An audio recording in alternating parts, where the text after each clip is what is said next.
Talk show. Recorded live. This is an interactive podcast designed for audience participation. Come talk, text chat, or listen live at TalkShoe.com. Well, good afternoon, everyone, and welcome to another edition of Connor's Corner. We are grateful today to have our friend Lee Carroll, a very interesting man with a very interesting background, and we will be covering a lot of different topics over the next 60 minutes with our friend Lee. Lee, welcome to Connor's Corner and Talk Show. I appreciate you making time to visit with us today. How are you? We're on Connor's Corner? We are. This must be a mistake. I thought I was doing Mary Kay Cosmetics today. It's on the corner of Connor's Corner and Kryon Street. Well, I'm just being silly, and I'm very appreciative of being with you, Mike. Thank you.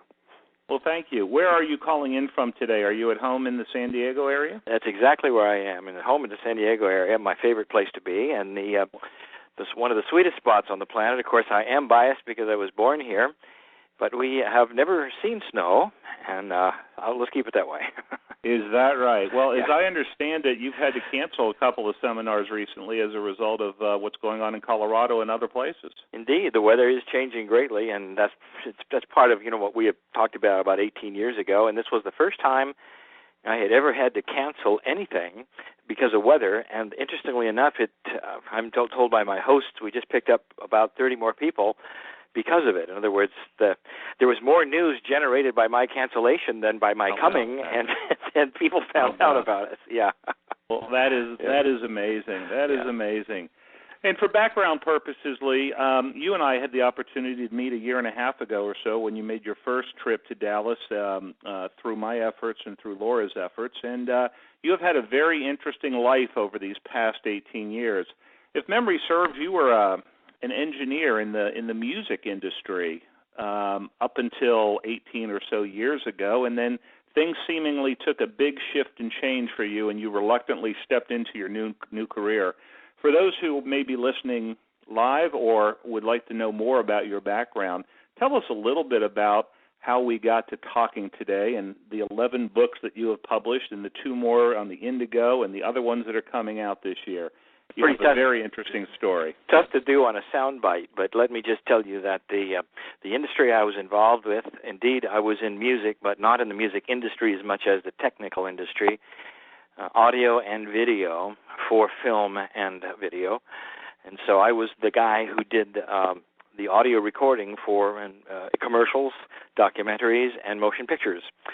We never got to see any stars, and it was pretty underwhelming because we sat in a little room without windows. That's for most of my life. And I tell people that I am the commensurate hermit. I really enjoy being alone. I like to be with equipment and not people. That was my life. It was a good one, and I did well, and was very successful at that. And it was when I was in my mid-40s that this all started taking place. And the story is an old one. I don't want to bore listeners with things that are well-known that I've talked about for years, but just to say very, very briefly, I was dragged kicking and screaming to a psychic channeler, actually, in those days, and I was very, not only just a hesitant, I was one of those guys who made fun of them all. So I've had a lot of experience with hecklers and stuff because I was one. Mm-hmm. And so I really do fully understand what it feels like not to believe in this stuff and have a tremendous empathy for those who don't, for good reasons. So because I was that person and didn't want to go, and this guy told me some stuff I didn't believe, and just leave it at that. And 3 years later, I was taken again to another guy.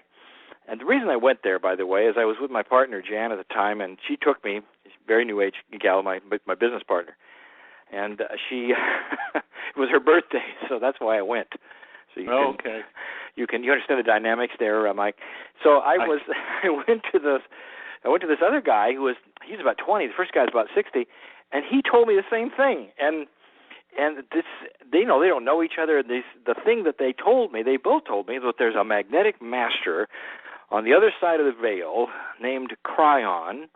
A name, to me, it sounded like spray paint, by the way, and who was going to, want to talk to me. And I was supposed to talk to this guy or gal or whatever it was, And I just was floored the second time it happened, because what are the odds that a guy who didn't know the other guy 3 years later would have the same message about a name nobody had ever heard of? So this really set me going. And you might say that it took 3 years of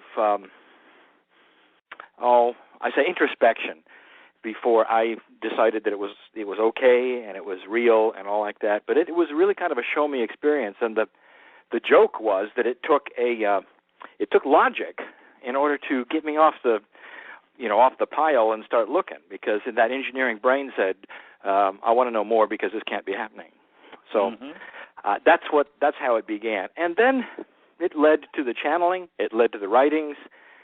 It's been 18 years now. We've been writing constantly, and I think we're 11 Kryon books and 2 Indigo books. And along the way, Jan and I introduced the Earth to the term indigo children. A lot of people have heard of that. We were the ones who put that forward. That book has sold 500,000 books in 24 languages. It just has gone around the world. I'm not known as the indigo guy. I'm the Kryon guy, and yet that's part of the journey. So I report it. And now, of course, the indigo children is even going to hit the Webster's dictionary soon, and it's been reported by even the major networks and things of this nature, whether they believe it or not, or whether they're going to make fun of it, but it's still there. And that was our doing as well, and it was all channel material. So that's kind of the journey up to now. So you want us to believe that you spent time in a 14 by 14 cubicle with egg crates cushioning on the walls, and now you travel the world, write books, and talk about a magnetic master on the other side of the veil. I would think there's some electromagnetic challenges in your last industry, Lee.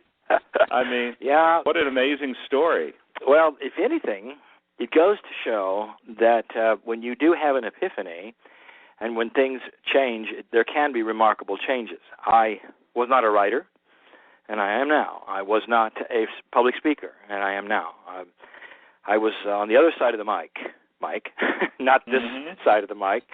So all of those things came about, and it's almost like I was doing it all the time. The equipment was there, I just didn't know it, and so here we are. So yeah, it was a remarkable change over a relatively short period of time, and I show and I tell people that if you wonder if you can do stuff, and I say there goes me, because I was the one kicking and screaming and saying I can't channel in front of people, I can't speak in front of crowds, I can't write a book, all of these things. Those were all things that came out of my mouth. So I tell everybody I can that there's a lot going on in who we are and who we think we are and what the perceptions are. Amazing stuff. Amazing stuff. Again, we are with Lee Carroll, the channeler for the entity Kryon, the Magnetic Master. Lee is calling in from the San Diego area and will be in Dallas next Sunday here at the Spiritual Fitness Center, just off I-75 in the Richardson area, from 3 to 8:30, and we're all looking forward to that, Lee, and your visit back to Dallas. What a wonderful opportunity for many of us to reconnect with you again. I love Dallas. It's when I didn't travel much during my whole life. I didn't travel much. I've done all the traveling I've ever done in the last 18 years, and it's all been with Kryon. So I've got to go to places that I have some really interesting ideas about. For instance, Dallas is one of them. All through my childhood and as a young man, I had seen movies. I saw the movie Giant. I saw some of the others, and I knew where I was going. I was going to a place where there were just tumbleweeds, called Dallas. And I was so shocked when I landed because, of course, there was a big city, high fashion, water, lake, all kinds of trees, all kinds of things. So I was laughing to myself when I landed and saying, this is kind of like a paradise, We like it very much. We appreciate your making time to come back again. It's only been a year and a half, and I know that typically that's a little sooner than you would go back to a city, as we discussed late one night after dinner. Yeah, there are certain cities I will come back to sooner when I know that the energy will support it. I'm very careful. I don't come back too soon because there's the human nature thing says it's kind of like they've seen me before, they just saw me, and time goes quickly, and it's almost like they've seen the movie. So we try to wait 2 years before I come back. But Dallas is different. Great. Well, we appreciate that you're doing it. Give us a little background, Lee, on the history of channeling. I know it's a part of the presentation that I've witnessed before, and certainly its roots go back very, very far. Share with us a little bit about what channeling is and how it works for you. What is your sensation when that takes place? Let's start it when I think the beginning is. You'll have to understand that here is a contemporary man you're listening to now giving you his opinion about channeling. Now, I am a channeler, and I've been doing it a very long time, so that opinion perhaps is grounded in a lot of experience. But I have also been given intuition about what it's all about. If you're listening, for instance, to this particular program, maybe as an archive right now, and you are not familiar with channeling and you have an idea of what it might be, let me give you an update of what to maybe change the perception.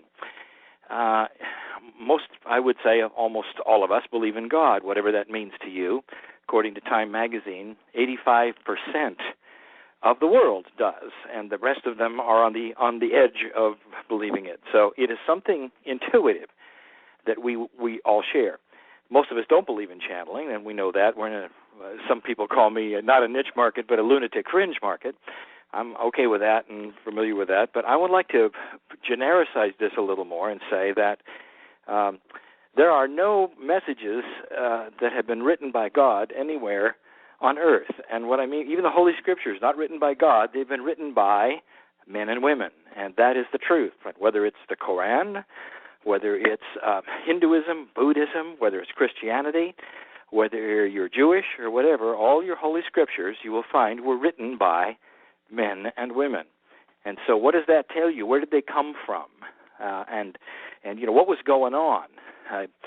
My Christian friends talk about the Apostle Paul sitting in prison 30 years after Christ's death, writing all of the Scripture, and in the New Testament it's so profound. And I'm saying, but that was Paul, wasn't it? And they said, well, yeah, but he was speaking under the anointing of the Holy Spirit.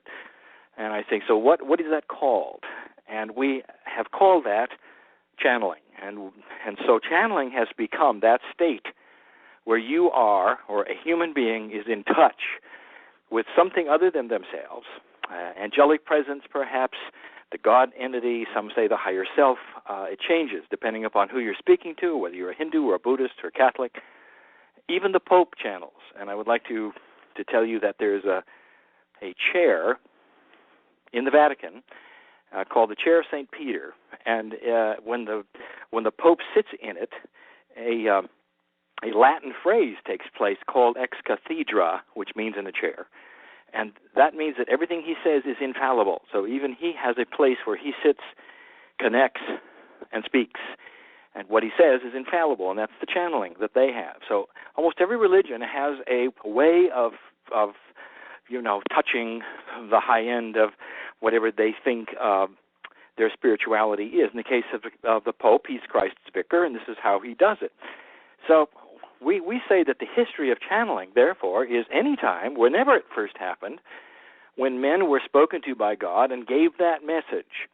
And so this is the difference between then and now, and the Apostle Paul, for instance, and myself, is that we're looking now at different kinds of energy where we are all encouraged to get these messages through our higher selves. And we're not necessarily writing the Bible, but we may be writing our own Bible. We may be writing things for our own selves and our own lives, answering the questions that only we can ask for ourselves. What will I do? What's correct? What's incorrect?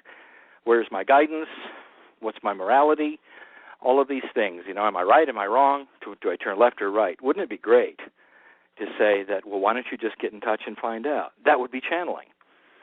So that's, if I wrap that part up, I say that's the history. That's where I come from. Now, there's a whole lot of, stuff around it. There's responsibility. There's a whole set of rules that if you do it long enough, you start realizing what they are. And you can't do it idly. If you're going to release it for other people, you've got to make sure it's it's correct, and therein lies discernment. And some people do it before it's ready, and I don't have to be the one to tell you who that might be, but I'll tell you, if you listen to a whole bunch of them and you find people who are trying to get you to do what they want you to do, they're not channeling. They've got an agenda. So one of the first things is there's no agenda. It's usually uplifting, and you'll find that in Scripture, uplifting messages from Spirit that congratulate you and give you advice for bettering yourselves. So that is the crux of it. And the more longer I do it, the more convinced I am that it is correct and proper. It is not weird, and there's a lot of people who agree with me. Amazing. I found the guidelines for discernment and the part about the responsibility and the footnote that you have about channeling on your website, Kryon.com, under the About Channeling section if you scroll down near the bottom. And those are certainly attributes that I know that you believe in and that you espouse, and that I think it's a really good snapshot, if you will, of some of the key things that are important in channelers. And certainly your background in 18 years and the messages and the receptivity of your books and the number of people that visit with you via the seminars and cruises and things of that nature that you host pretty much every year is a testament that your messages do meet these criteria and that people feel much better about their lives and themselves as a result of the empowering message that we seem to hear from you versus one that's a little more egocentric that we may hear from others. There are a whole lot of us, it's not just me, there's a whole lot of empowering speakers today that some of them claim they're channeling outright and some don't claim they're channeling, but they are. And there are some who are friends of mine. There are some who actually grew out of my own organization into what they're doing now.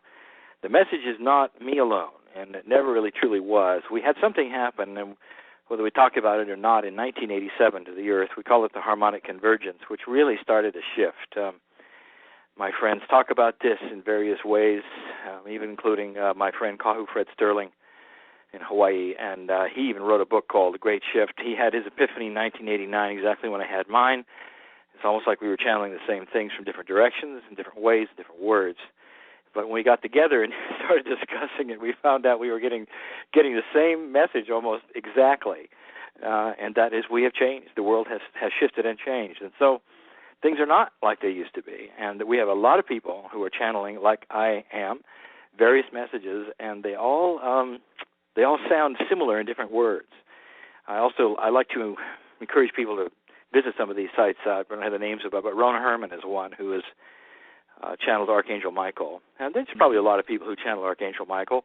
God bless them if they do. It's a wonderful entity to do that. And it's, anybody can channel Kryon too. That's the nice thing about this whole idea. It's open. Anybody can talk to God, and they always could. And that'll get me in trouble because there are religions who say you can't. You've got to go through somebody else. I don't believe it. Not with my experience, I don't believe it. And what I've seen in my work, I don't believe it. So I know that I have a direct connection, and almost everybody does. Rona Herman, for instance, helped me get my start through her benevolence, kindness, graciousness, non-competitiveness, and showed me some things about human nature that I had always wanted to see before. So I have my heroes, too, in this, and I take my guidance from a lot of people that I really feel very privileged to know. She's one of them. Mm-hmm. Wonderful, wonderful. One of the questions, and I think you have already broached it a little bit, that was called in or emailed in earlier today was, can everybody channel, Lee? Yes, sir. Everybody. And who exactly is it that they believe they're channeling? How does one know that it is their higher self, that it is Jesus, Archangel Michael, Kryon, or Kryon, or anyone else along those lines? Good question. Let me take you back. I first saw this, and you don't have to be spiritually minded. You don't have to listen to a program like this, read a Kryon book, or get weird in order to understand this. And I want to talk to anybody who's ever seen creatives work. I spent my life in front of musicians, and I saw them scoring movies. And they would come in, the clients would come in with these scenes that looked like right out of a B film. They were not edited. They were ugly to look at. They were in black and white. And the scoring creative scorer had to look at that stuff, go out in the studio, and come up with melodies. And what I saw was just astonishing. Now, let me just paint this picture for a minute, because it may seem like I'm not really answering the question. But here you got grown men in the studio. None of them are talking about channeling. None of them are talking about Kryon. Nothing religious. We're doing our jobs, okay? And so out goes the scorer goes out there, comes back a little later, starts playing on the piano, and pretty soon out develops a melody. And some of these melodies you hear in these films, that to this day will go down in history as some of the greatest love themes that you've ever heard, have come out of somebody's head instantly at the time that they needed it. And they said, I can remember these guys, and sometimes we'd all well up with tears when we'd hear these things. And we'd say, where did this come from? Surely you had this in the back closet or something. And they'd say, no, I didn't. I don't know where it came from. But there it is. This is channeling. This is channeling. The same thing happened in Michelangelo's brush. He had talent, but look at what he did. So what I'm telling you is that the creativeness comes from inside. Now, what is that, and how is it manifested, and how can you touch it? Those are the questions I think you're asking. Yes. And it first starts with you understanding that don't give it a name. It's you. It's the piece of God in you. Everybody has to give it a name because we're in 3D, right? So sure. We call it the higher self. Christians call it the Holy Spirit. Everybody's got a name for it because everybody's aware of it. So you get in touch with that. That's the veil. And then coming through that is all of this power, a source of knowledge, talent, music, art, all of these things come sailing through. And then you can, you want to start identifying who is touching you. In my case, I knew it was Kryon because this was a message. Many people don't channel in entities at all. They channel what I would call what my friend Steve Rother did for years. He channeled the group. And we'd say, well, who is it? You got to give it a name. And he said, there's no name. He says he didn't want to use the word collective because that was like Star Trek's Borg. If you're a science fiction guy, you know what I'm talking about. But it truly is a collective. When you go to the other side of the veil, you're not going to be, they're not lined up with bodies and angels don't have skin and wings like we paint them. It is an energy that you're tapping, which is all together. And so it's tough to discern who it might be. But many people know who it is because that energy steps forward. I'm my Archangel, I'm Kryon, I'm Jesus. But most of the time, you have a situation where people are channeling simply their higher selves. And that's the same source. It just doesn't have a fancy name that sounds like spray paint. Gotcha. And it's probably messages for that individual and perhaps not necessarily messages for the world. That's correct. And sometimes even the channeler I went to for the very first time, he was one who channeled his higher self, but his messages were profound for everyone through his higher self. I think it was, I think the name was Adama or Adamus or something of that nature, not to be confused with the Lemurian lady, but who some of you know. But I remember that very vividly. I was wondering who that was, and that turned out to be his higher self. And the information was good. Wonderful. Amazing. Again, we're talking with Lee Carroll, one of the channelers for the entity Kryon. Lee's calling us from the San Diego area. And Lee, you're heading to Denver. Is it next week if the weather cooperates? Actually, I'm going tomorrow morning. Tomorrow morning? Okay. I understand the weather is cooperating. And it is cooperating. Glory be. And the gods of snow have visited and done their thing, and now it's smelting, and that's a good thing. They have cleared a path for you. And the planes can land, and that's all I care about. Is I want to get there. Yeah. I understand. How wonderful. Well, Lee, it seems like there's a general consensus among channels that 2007 is going to be a very significant year, and it's likely a great shift in consciousness. What does Kryon tell us about this upcoming period? Can you give us a glimpse into what we might expect this year? There's a whole lot of information going on, specifically even about some dates, I think some September dates and things of this nature that I've heard. Kryon has not pegged any specific day or month or even the year of 2007, but he's always told us that there is power in numerology. And and now I'm going to lose a lot of people because I used to really poo-poo the whole idea of astrology, numerology, all of these things that, I thought they were occult. You only find them in a devil's lair. So come to find out they are some of the oldest sciences on the planet. They're sciences of energy.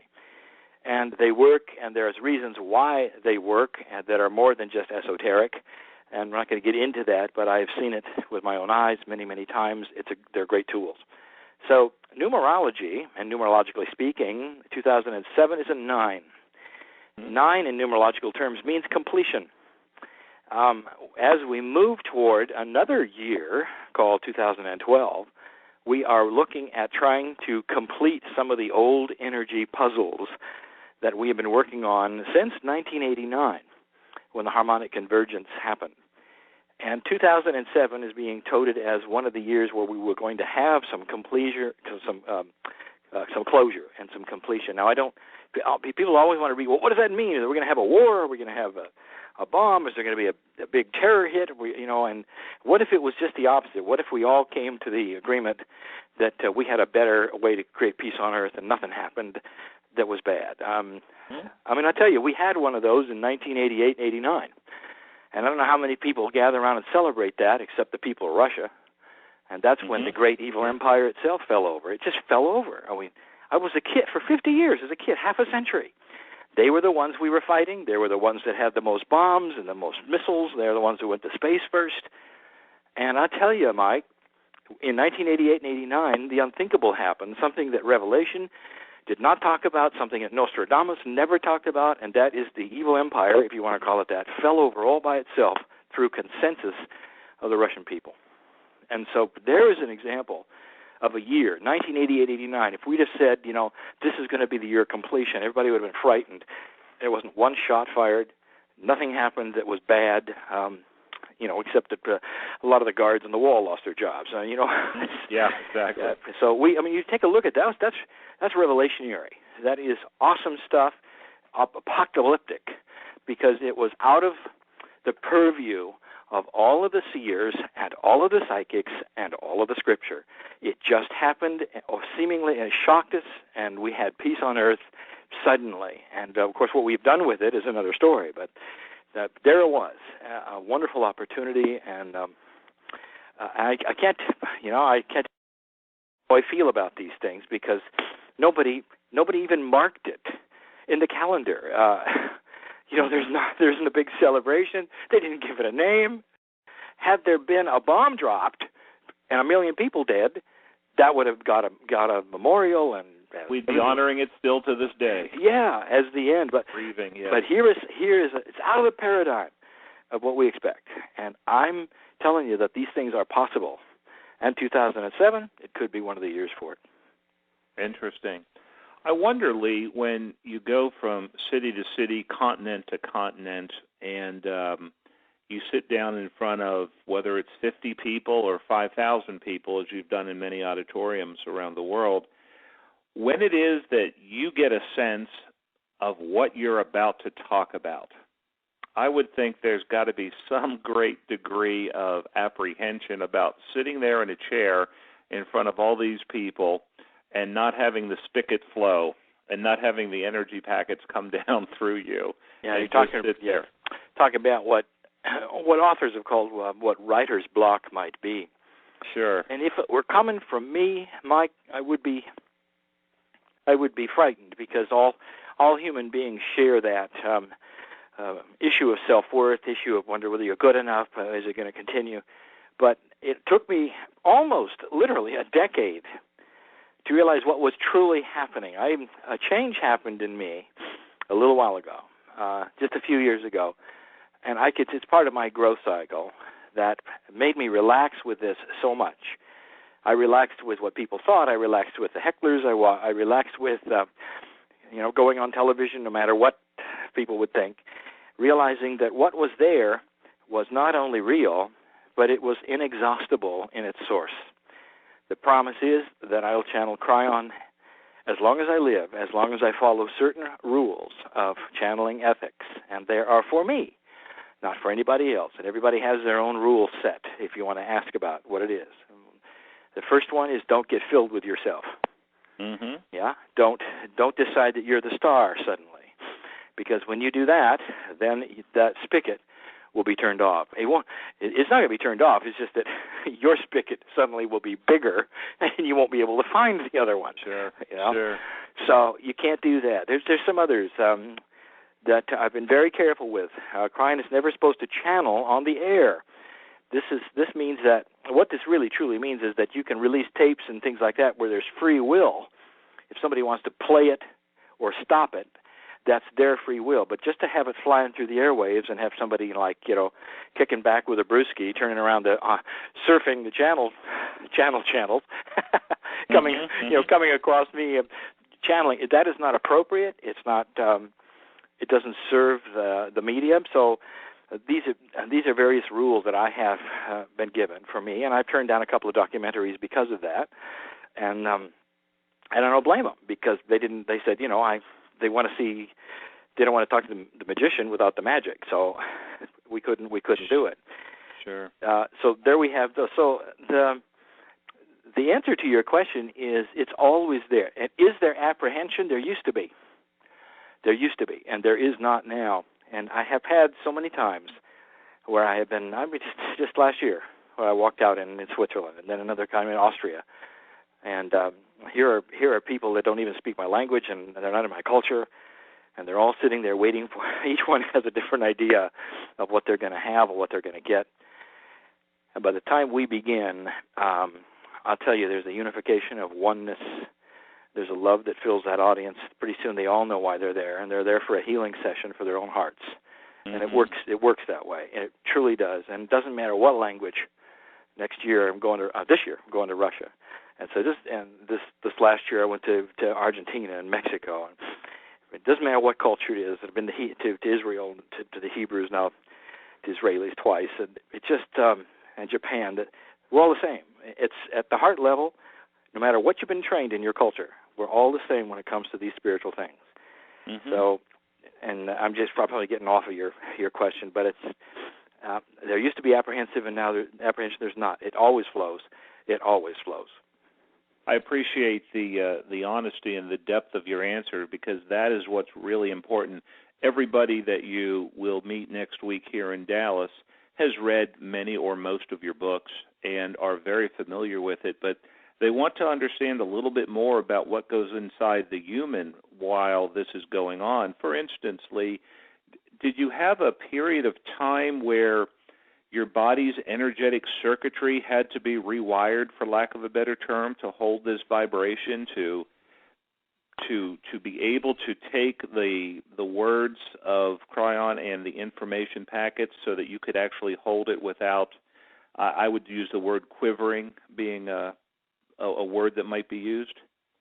Did you have any physical aspect changes? When I first began, for instance, and this is a growth cycle for Lee Carroll, I could not speak it. It could only be written. There was just no way it could be spoken. 3 years into it, I started opening my mouth. So what happened in those 3 years was a rewiring, but I'll tell you, no angel came in and rewired me. The rewiring came from Lee Carroll. This guy had to decide if it was, can the human get out of the way? So the rewiring was me with me, and this is what I teach. And there's a lot of people I've seen do this in 3 weeks who needed 3 years. So this is my obstinance and stubbornness and my perception of growing up and what I thought was real and what was not real and what I was told in my scientific mind that kept me from going all the way until it was ready. So yeah, there is definitely that growth time. And if I had started channeling verbally and opening my mouth, I might have gone into that place that you say where it would have been too scary, where there would have been quivery, too much energy too fast. Mm-hmm, but sure. I was fortunate to have this kind of a mind that would never allow me to go faster than I was supposed to go. And when it came time to do the things I was supposed to do, even then I wasn't truly ready, but I was put in a place where Kryon would say, do it. And I would say, I'm going to need help. And he'd say, I always, I have to tell you, and I don't hear voices. These things are thought groups. They're part of me when these things happen. And sometimes you'll see me smiling during channeling on stage when Kryon and I are actually having a conversation apart and beyond what is being channeled, and he is saying, I'll help you through it. And there's no greater feeling than having an angel take your hand. I'll bet. And that is what goes on when I'm in front of thousands of people and I'm sitting down saying, I have the foggiest idea what I'm going to say. You know, and when we begin, out will come not only just, you know, lovely things, as it always does, but there'll be like a six-pointed plan. There'll be 8 subjects. There'll be a lecture with structure. It's if you go back and start looking at the many things that Kryon does, he normally puts it into a structure, like a teacher would. And these things are not known to me in advance, and they come through in that fashion. And then when you see me, when it's all over, you'll see me really smiling greatness. That's the feeling of, we did it again, it worked again. Amazing. Lee. Again, for those of you who are just joining us right now, you're on Connor's Corner on TalkShoe. And we have as a guest today Lee Carroll, the channeler for the entity Kryon. Lee will be joining us in Dallas on Sunday, January 14th at the Spiritual Fitness Center from 3 to 8:30. And if anybody is interested, having heard this little session with Lee so far, please email us at cryondallas@yahoo.com for more information, or go to the kryon.com website and look for the seminar and the workshop section, and you'll find us here in Dallas. And please get in touch with us right away so that we can save a spot in the room for you all to experience the energetic field that Lee is articulating for us so beautifully right now. I want to talk to your listeners for a moment, those who might be listening live and those who might be listening to the archives in the next week and months. There's something really, truly phenomenal happening right here, right as you listen. And you may not mark that as something amazing, but you'll notice there are no commercials here. This is free. And the resources that went into this have to be paid somehow, but it isn't by listening to commercials in between the breaks. There aren't any.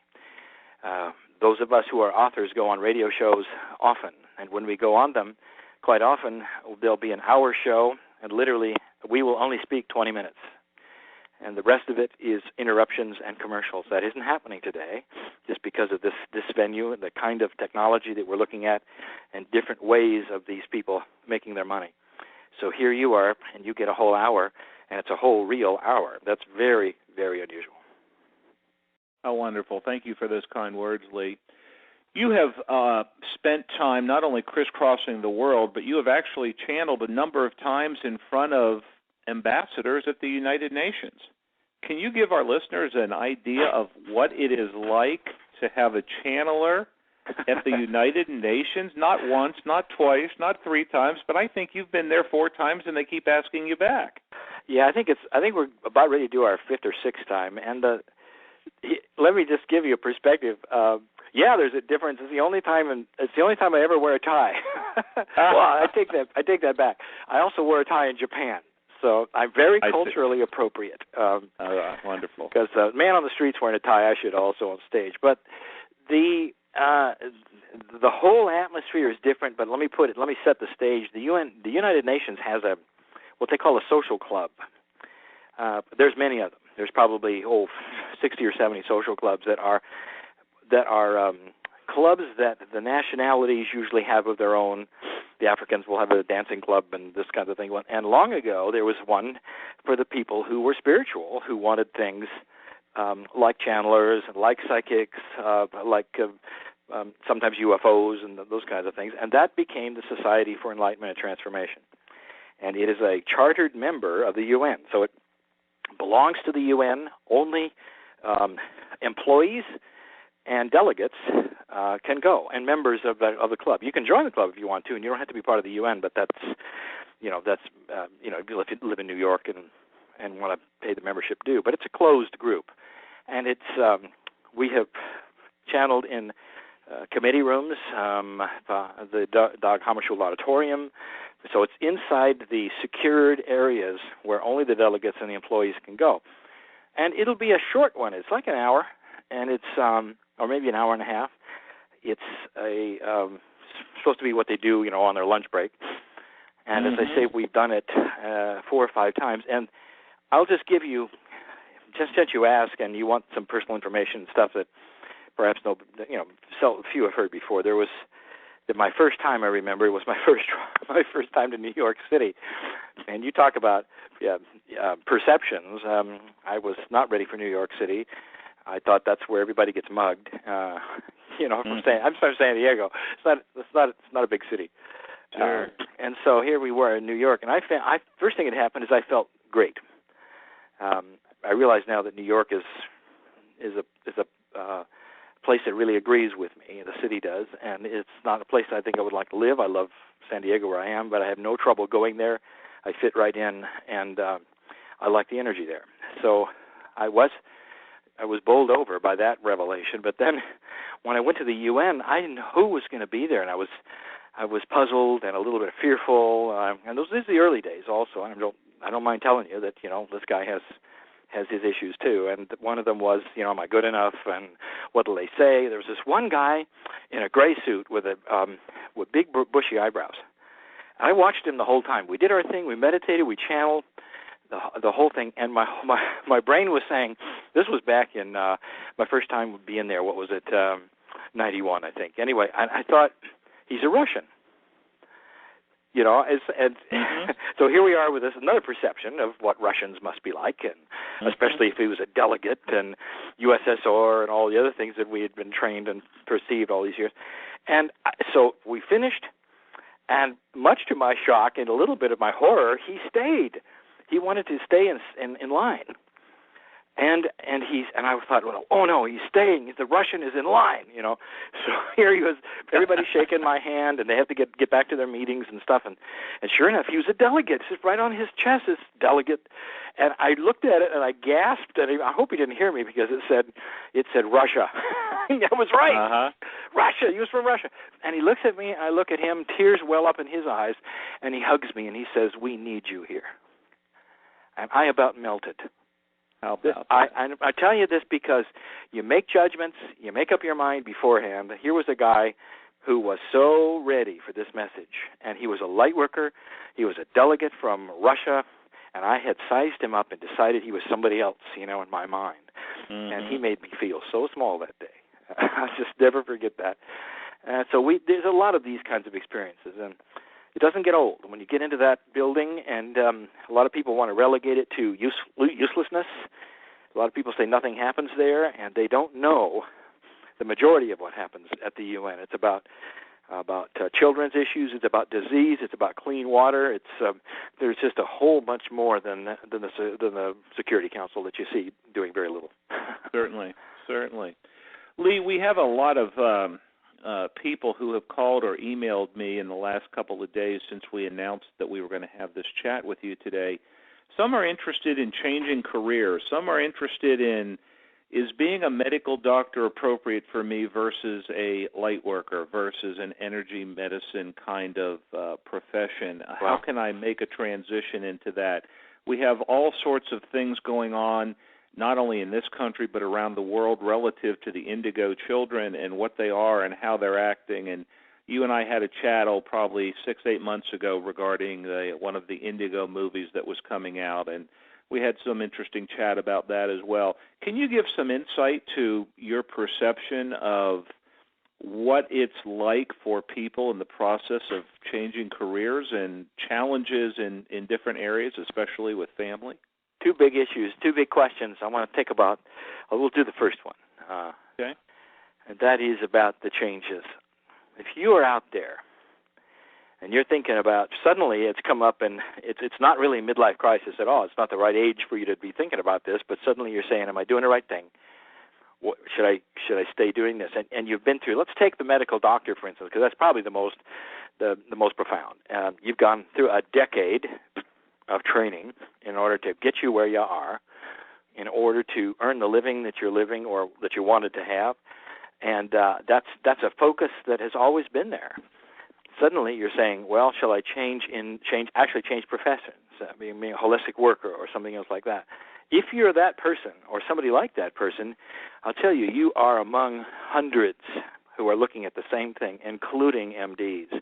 I had one of our hosts in Ottawa, named John, MD, made that exact decision, retrained in a whole other way in holistic medicine, hanging out a whole different kind of healing shingle today than he did before. And when you talk to John, people want to say, well, how does it feel, to not be an MD anymore? And the answer is he's still an MD. He's used everything he knows and was trained for, and then graduated to something that he feels helps people even more, but still uses all the knowledge that he was trained in. So it's not about shifting gears or changing and throwing away anything. It's about enhancing and going to the next level. As far as if you should do it or if you shouldn't, those of course are the big questions. The very fact that you're thinking about it ought to tell you that it's a potential you ought to be considering. And then the big answer is timing.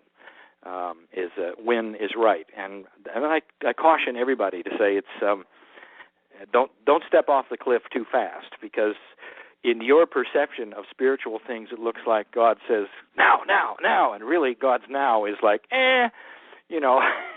what Sure. What is like God made the earth in 7 days, so that's the now I'm speaking about.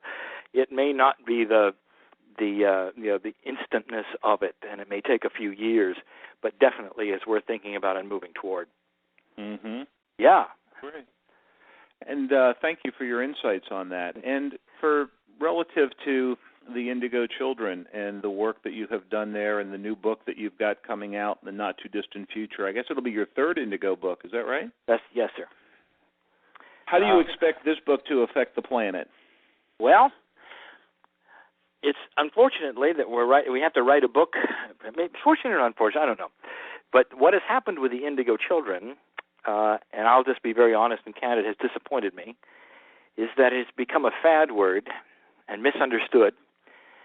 And for the sake of commerciality, it has been put forward. Money has been thrown at big, would you say, PR firms in order to involve mainstream.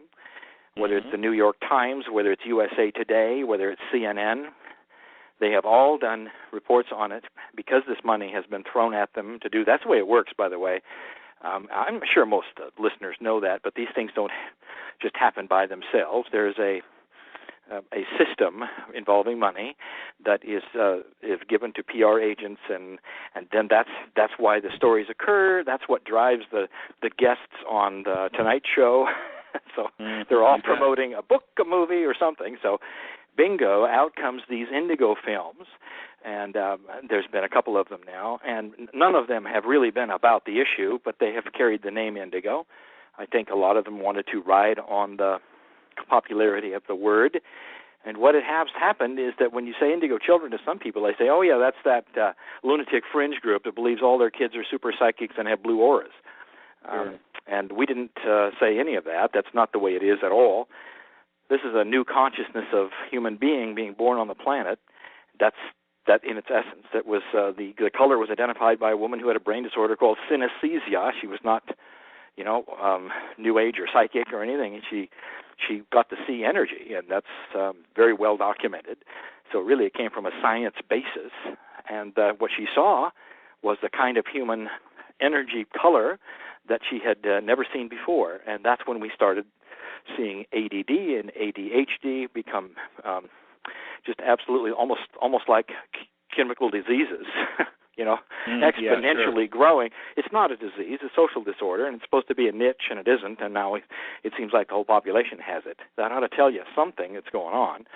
So this book is going to I want to try to retrench and draw folks back into the center of what it is. And we're going to have to do that with by pulling on people who work with children, who work in the children industry, teachers who teach teachers, PhDs, daycare workers, sociologists who are going to come forward, and we got them, who are saying, yeah, it's real. Here's what you can do about it. Talking to parents. Now we have some of the kids who are hitting, of course, an age. I mean, we came out 7 years of that book, and they were like 10, and that was probably the oldest, 10 or 11. Well, now they're 17, 18. They're hitting McDonald's. So now you got them in the workplace. And I'll tell you, this is a chapter yet to be written. Is what employers and the human resources groups and corporations are beginning to see and go through that they can't even believe. I mean, they're the ones now pulling their hair saying, what is happening to society? Because they're beginning to see the indigos, and they've never seen a human like this. the kids don't want to, how do you say this gently? They have, these children are beyond their years. They don't want to have to pay their dues, right or wrong. I'm not going to justify that. I'm just to tell you they don't want to. Therefore, they're not interested in service jobs, and so they resent it big time. And so I don't know if you've noticed this. They won't look you in the eye. They don't want to. They just want to go home. Yeah, play video games, right? Yeah. So, and it's it makes it sound like they're all bad kids. There's not. This is what happens when you have a different kind of countenance, intelligence in a body that's now being asked to do things that only the former generation.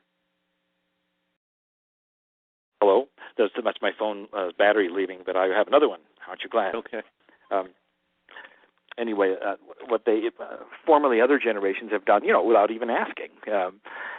Should I or not? And these kids are not only asking; I have a very funny story. I'll try to make it quick, but it epitomizes it. In Hawaii, there are cruises. We take cruises, and thank you for mentioning. Every year we do a Kryon cruise, and we go back to Hawaii about every 3 or 4 years. It's such a beautiful spot. It's Lemurian energy, and the cruise ships out of there. I think they're Norwegian Cruise Lines and a couple of others. They're all foreign-owned. And there is a law in the United States that says that if you have a foreign-owned ship, if you're going to sail with Americans on it, you've got to touch a foreign port before you can come back. Those are the rules. I don't know how many even knew that. If you go to the Bahamas, that's easy because you're going to the Bahamas. Sure. If you go to Alaska, that's easy because Canada's up there, and you touch Canada on the way. And so you've got but when Hawaii, what do you do about that? And the answer is, in the past they sailed 1,200 miles down to the Fanning Islands and back. It takes a day and a half to 2 days out of your trip just to fulfill the law. So they made an agreement with the state of Hawaii and the United States government that if they would hire only American crew, they wouldn't have to do that. This was 3 years ago. Uh-huh. And according to the travel agency's guides, the newspapers and the Honolulu Daily and all of these things, it was an absolute disaster that American kids had no concept of service. They didn't want to know. They didn't care to know. And the people who were taking the cruises were just mortified at what they got. Oh, my. We got a sample of it because we went on one of the cruises. Now, this is all changing greatly, but you go up, we went to one of these dinners where everybody's wearing white gloves and everybody's in formal night, and it was like formal night at McDonald's. You know, I got my salad, and then 35 minutes later, I got the dressing. You know. Okay, sure. It was just they were in the back room doing something else. You know. Gotcha. So I'm just telling you, there is a change of consciousness, and it's not just our culture. Talk to them in Japan, where, you know, everybody is supposed to do the same thing, and if you don't, you're in trouble because you interrupt the harmony of the culture. Well, the kids aren't paying any attention to the culture at all. They're just doing what they want. You know. You bet. Amazing. So, when is your next cruise, Lee? What's that? When is your next cruise? Oh, they're always in September. Okay. We're going every year, every couple of years? Oh, every year. Okay. And this time, we're going back to Europe this time, and we're going to leave from Barcelona at the, I think it's the end of September. It's on the website. Mm-hmm. And we are, or it's the beginning, I forget. Anyway, it's leaving Barcelona and doing the Western Mediterranean. It's going to be great. there'll be Spanish translation because we have lots of Spaniards over there who want to come with us. I can imagine. If memory serves, you were on a cruise in Hawaii when 9/11 occurred. Correct. And there was a very special channeling that was pulled together for that, as I recall. Yeah, it was. Everybody has their 9/11 story, Mike. It's like my generation had its John F. Kennedy story when he was assassinated. Everybody remembers when they were, where they were when he assassinated. This 9/11 generation belongs to my sons, and they'll always remember that. And then my father's generation, they remembered Pearl Harbor. So these were things that you'll never forget, and we were almost as far away as you can get from New York without coming back to it, and that's the Hawaiian Islands. And the ship was named the Patriot, USS Patriot. And, of course, everybody was afraid of everything at that moment, that how big was it going to be, were there more of them, and so the ship was kept from docking certain places, and they stopped all the airline flights. Of course, nobody could get home, and so it was quite a time. But the very day that it took place, we all met in a non-scheduled meeting, and there was a channeling, and we all sang "Let There Be Peace" and "Let It Be With Me," begin with me, and other things. And we heard stories from people that had relatives in New York, some miracles that had taken place. So it was an unbelievable time to be in that beautiful place and see that tragedy. Mm-hmm. Well, we thank you for sharing that with us. And anyone listening who would like to visit with Lee personally next week here in the Dallas Metroplex area. And Lee, we have people coming from as far away as Denver who are rescheduling as a result of last week's snowstorm, who had commitments, unfortunately, for, I guess, tomorrow or the next day in Denver. Oh, bless They're your coming heart. in. People are coming in from Austin and Houston and San Antonio and all over the area just to spend some time. But those of you who are listening or who have been sent this link may want to give it a opportunity to visit with Lee directly next Sunday, January 14th, at the Spiritual Fitness Center just outside Dallas on Interstate 75 in the Richardson area. You can go to Kryon.com and find out more information, or you can email me at cryondallas@yahoo.com, and we will get back to you instantly with details and information and make sure we have enough room for everybody. And because the room is in the process of filling up, we're asking people to get in touch with us right away so that there's nobody we have to turn away at the door. Nothing would hurt us more than not being able to host as many people as would like to attend. So we're going to do our very best to go do that. And so we invite you to contact us either via the Kryon.com website or at cryondallas@yahoo.com. Lee, we've got a few more minutes left in our call today before we call it a day, and I want to thank you again for making the time and the opportunity to visit with us and letting those people, especially here in the Dallas area, get a little background into what it is that you're doing and what you bring from the human perspective to this great work that you're doing. Is there anything in particular as a closing message that you would like to leave with the people who are going to say hello to you next weekend? I think the thing is that the Kryon message has never changed. He's very one purpose, if you want to say that, and that is that we have changed our futures. And all you have to do is look out the window to see this. Whether it was unexpected countries and governments falling over, the unexpected wars that were unexpected, 9/11 that was unexpected. Things are not following what we were told would be, and prophecies are not happening. Nostradamus' quatrains are literally gone. Nothing seems to be germane anymore to the situations we're seeing. Some people are fearing it, and other people are starting to understand and realize we have changed the future. You want to know why and what's going on? There is a spiritual revolution going on where people are starting to take responsibility. There's a whole lot of things going on internally with people, changing jobs, as we've talked about, thinking about their lives. There is good news beyond the bad that you see on the news. There's a lot more good than there is bad. There is no good news channel yet. Maybe there will be someday. Maybe that's me. Mm-hmm. That's a joke. It's a good news channel.